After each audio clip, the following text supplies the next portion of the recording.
आए हैं मेला देखने। तो आप लोग अगर डांस करेंगे तो हमें भी अच्छा लगेगा। मुझे पता है कि आप लोग लेट से ही डांस करेंगे, लेकिन अगर अभी करते तो अच्छा लगता, क्योंकि प्रोग्राम का समय बहुत कम है, इसलिए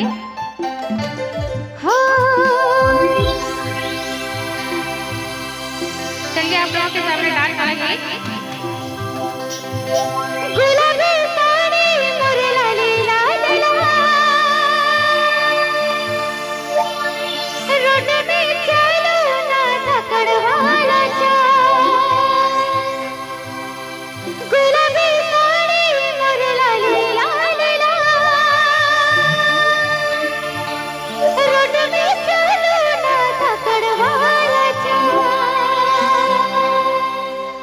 और हमारी माताएं बहनें जो भी खड़ी होकर देख रही हैं, आप लोग भी डांस करेंगे तो अच्छा लगेगा।